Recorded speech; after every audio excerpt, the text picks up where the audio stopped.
Bonjour et bienvenue sur le podcast Réseauter Malin, le podcast qui te donne les outils pratiques pour développer ton réseau et ton chiffre d'affaires.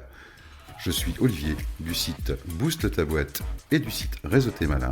Et dans ce podcast, seul ou avec mes invités, je te partage les bonnes pratiques pour réseauter efficacement dans les clubs et groupes d'affaires.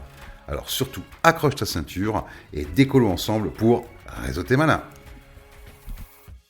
Dans ce second épisode, je te propose d'aborder 3 bonnes raisons pour lesquelles réseauter est effectivement important. Ce qu'il faut bien avoir en tête, c'est que les clubs d'affaires, c'est des formidables accélérateurs pour les entreprises, alors que l'entreprise soit juste créée ou qu'elle existe depuis des années. Ils sont encore pour la plupart méconnus, et ces clubs ou groupes en fait sont là pour aider les dirigeants sur 3 axes incontournables, et c'est ces 3 raisons, ou ces 3 axes comme tu l'entends, que je te partage aujourd'hui. La première raison essentielle pour laquelle il faut absolument fréquenter un club, c'est d'abord rompre l'isolement. Clairement, quand tu es entrepreneur aujourd'hui, que tu sois à la manœuvre d'un paquebot ou d'une barque, dans tous les cas, tu restes toujours seul à choisir le cap. Ne dit-on pas d'ailleurs que, effectivement, pour un chef d'entreprise aujourd'hui, il faut savoir mener sa barque. Et ça, c'est encore plus vrai pour un solopreneur.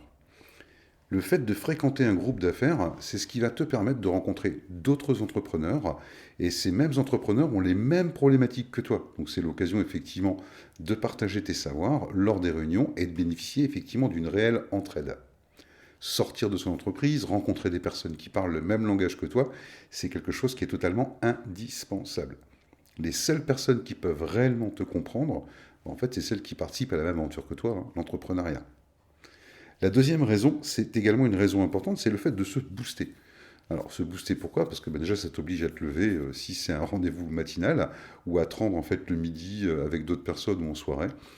Et puis, il faut aussi vivre réellement en fait ces réunions qui sont enrichissantes pour pouvoir effectivement appréhender ce point qui est capital.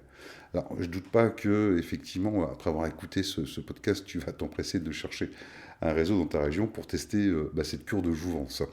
D'ailleurs, à ce propos, dans le premier podcast, on parle effectivement de quelques notions pour pouvoir choisir correctement son réseau. Le fait, en fait, d'avoir un rendez-vous régulier, qu'il soit hebdomadaire ou mensuel, avec d'autres chefs d'entreprise, c'est quelque chose sur lequel tu vas vite devenir addict. Parce qu'après chaque rencontre, chaque réunion, automatiquement, tu vas repartir avec la force et avec du sourire. Non seulement tu auras pris un temps pour sortir la tête du guidon, tu repartiras avec de nouvelles idées, de nouveaux savoirs, qui vont être tous issus d'un temps de partage avec des personnes qui te comprennent. Pour un solopreneur, c'est aussi un facteur de lutte contre la procrastination, car ce rendez-vous de réseau, c'est une petite lumière qui t'encourage à avancer dans ton aventure d'entrepreneur. Troisième raison, et pas des moindres, c'est ce qui va te permettre également de développer ton chiffre d'affaires. Tu peux dépenser bien évidemment des centaines de milliers d'euros en publicité, tu peux passer des heures sur le terrain, faire du porte-à-porte, faire du phoning à outrance, acheter des leads, pourquoi pas, faire du SEA, acheter des mots-clés, communiquer partout. Il n'en reste pas moins effectivement que le meilleur de tous les prospects pour ton entreprise, c'est celui pour qui tu es recommandé. On revient systématiquement sur le même constat, clairement, la meilleure des pubs pour ton business, ça reste quand même le bouche-oreille. C'est ça en fait qui fait la force d'un réseau d'affaires aujourd'hui. C'est rencontrer régulièrement d'autres chefs d'entreprise qui ont des mêmes valeurs que toi et favoriser effectivement la mise en relation. C'est en fait comme si, clairement aujourd'hui, quand tu rejoins un groupe, c'est comme si chaque membre de ce groupe devenait un petit peu ton commercial freelance. Voilà.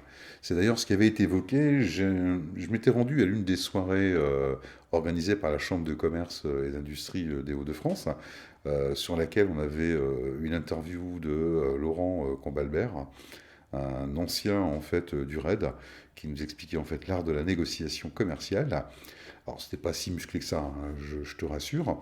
Et pendant en fait cette conférence, à un moment donné, Thierry Loïs, qui est à la CCI des Hauts-de-France et qui s'occupe du développement des réseaux, avait mis un point quand même important à dire que aujourd'hui, le réseau, effectivement, c'est un point incontournable pour un entrepreneur.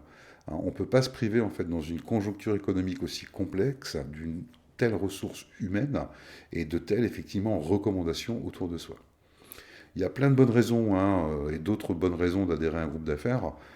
Pour moi, personnellement, c'est surtout un gain de temps, parce que en dehors du fait de passer un bon moment, de partager avec d'autres chefs d'entreprise, de rencontrer régulièrement d'autres dirigeants, c'est ce qui me permet aussi de développer mon réseau, mon carnet d'adresses et mon entreprise en bénéficiant effectivement de sa force et des recommandations.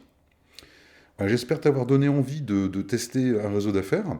Le plus important, ça reste de choisir surtout celui dans lequel tu te sentiras le mieux. C'est pour ça que je te renvoie sur le premier podcast. Euh, une chose que je te promets, c'est que la semaine prochaine, on va effectivement discuter ensemble de comment booster son chiffre d'affaires à travers un réseau d'affaires. Cet épisode est maintenant terminé. Merci de l'avoir écouté jusqu'au bout. Si ça t'a plu, écoute, je t'invite à laisser 5 étoiles sur ta plateforme d'écoute préférée et n'hésite pas à en parler autour de toi. C'est aussi ça, le réseautage. Allez, je te donne rendez-vous mardi prochain pour un nouvel épisode.